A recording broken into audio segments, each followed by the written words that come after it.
కానీ 100% నేను ఈ ప్రజలకు తెలంగాణ ప్రజలకు నేను గతంలో చెప్పిన రఘు నీ ఇంటర్వ్యూలోనే చెప్పిన నేను రాజకీయాల్లోకి వచ్చే నాటికి నా ఆస్తులన్నీ ప్రభుత్వానికి సరెండర్ చేసి వస్తాను రాసిన ఇవాళ చీఫ్ సెక్రటరీ గారికి ఆ క్లియర్ వివరాలు రాసేసి మేడం మీరు ఎప్పుడు పర్మిషన్ ఇస్తే అప్పుడు నా కుటుంబం వచ్చి రిజిస్ట్రేషన్ చేయడానికి సిద్ధంగా ఉందని చెప్పి ఇవాళ మంత్రి గారి ద్వారా నోటు కూడా పంపించడం.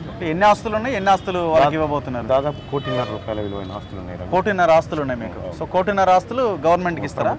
ఎప్పుడు అంటే ఎట్లా అంటే అంటే అది మీరు చీఫ్ సెక్రటరీ గారు నిర్ణయిస్తారు. అంటే దాన్ని ఎట్లా తీసుకోవాలని నిర్ణయిస్తే మా కుటుంబం సైన్ చేస్తుంది. అంటే మీ తదనంతరం ఎవరికి లేకుండా ఎట్లా లేవు ఇంకా ఇప్పటి వరకు ఉన్నటువంటి స్థిరాస్తులు కంప్లీట్గా ప్రభుత్వానికి. ఓకే, అంటే మీ పేరుతో ఏమున్నా కూడా ఈ క్షణమే వాళ్ళు తీసేసుకోవచ్చా? మీరు భవిష్యత్తులో సంపాదించరా? అంటే ఇప్పుడు ఎమ్మెల్సీ అయితే 2,80,000 జీతం వస్తుంది. అక్కడ మా సతీమణికి 70,000 రూపాయలు జీతం వస్తుంది. ఇవే లెక్కలు ఉండాలి. ఓకే, ఈ లెక్కలే ఉండాలి. దీనికి తప్ప ఇంకా వేరేది ఏముందంటే తప్పు చేసినట్లే. ఇప్పుడు ఒక్క గుంట భూమి కూడా మీ పేరుతో ఉండదు. ఓకే, వేరే వాళ్ళ పేర్లతో కూడా నేను ఈ డబ్బుతో సంపాదించుకోవచ్చు. ఈ డబ్బుతో ఇవాళ రేపు ఎట్లా అయిపోయిందండి దేశంలో, రాష్ట్రంలో వేరే వాళ్ళ పేర్లతో రిజిస్ట్రేషన్ చేసేసి ఇది నా ఆస్తి కాదని చెప్తున్నారు కదా. అట్లా ఎన్ని రోజులు చేయగలుగుతారు రఘు? ఎన్ని రోజులు చేయగలుగుతారు? ఇవాళ రేపు సొంతాననే ఎవడు నమ్మడు, బయట ఎవడు నమ్ముతాడు రఘు? రఘు ఒకటి ఈ రాజకీయాల్లో మార్పు చేయాలి అనేది నా ఇంటెన్షన్.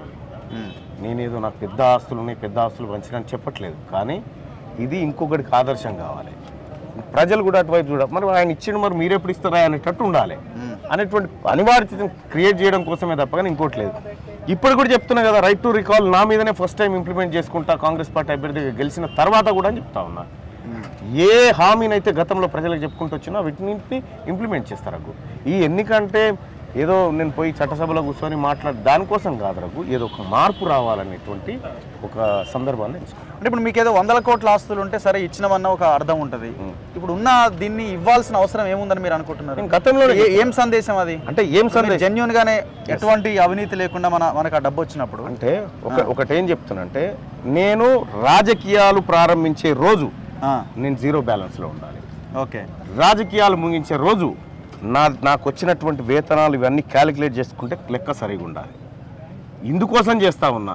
ఇప్పుడు నేను నాకున్నటువంటి ఆస్తులు ఉంటాయి, నాకు ఏం లేవు రాగు, నాకు కూడా పెద్దగా ఏం లేవు. నాకున్నటువంటి మా సతీమణికి 10 గుంటల భూమి ఉంది ఇక్కడ భువనగిరి మండలంలో.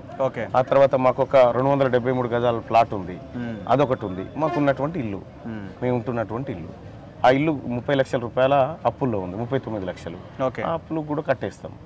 మేము క్లీన్ చిట్గా ఉండాలనుకుంటున్నాం రఘు.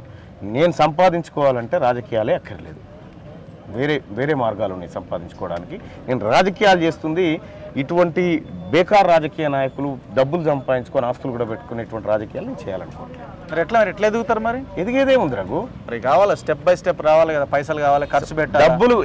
డబ్బులు లేని బయట కారే బయటికి తీయలేము కదా రఘు. వెనక రావాలంటే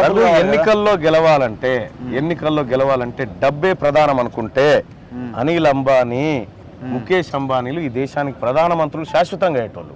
కానీ ఒకటి గుర్తుపెట్టుకోవాలి రఘు, మనం ఎక్కడో ఓ చోట మొదలు కాకపోతే, ఎక్కడో చోట ప్రారంభం కాకపోతే ఎవడన్నా అడుగు రఘు, ఇప్పుడు వచ్చేటువంటి అభ్యర్థులు కానీ లేకపోతే ఎవరన్నా మీ ఆస్తులు ఒక ప్రభుత్వానికి రాసే 5 లక్షలు అని చెప్పు, ప్రభుత్వాలు ఏమున్నాయో గుంజుకపోయేటోళ్ళు ఉన్నారు ఇవాళ రేపు. ఓకే, కానీ ప్రభుత్వానికి రాసిచ్చేటోళ్ళు లేడేవాడు. అంటే నేను క్లీన్ ఇమేజ్గా క్లీన్ చిట్గా ఉండాలనుకుంటున్నారు రఘు, మీరు చూస్తారు త్వరలో. సో ఇండిపెండెంట్ గా పోటీ చేస్తున్నారు జడ్సన్ అండ్ అశోక్ గారు, వీళ్ళ పోటీని మీరు ఎట్లా చూస్తున్నారు? వాళ్ళది ఏం వాళ్ళు పోటీ చేస్తా ఉన్నారు వాళ్ళు కూడా.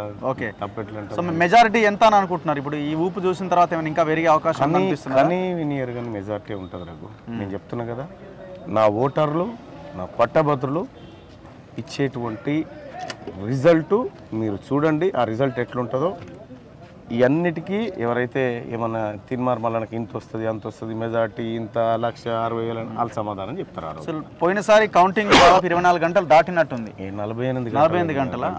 ఈసారి ఎన్ని గంటల్లో ఉంటుందని మీరు అనుకుంటున్నారు? 10 గంటలు. ఫస్ట్ ప్రాధాన్యతలో కంప్లీట్ అయిపోతుందా? అయిపోతుంది.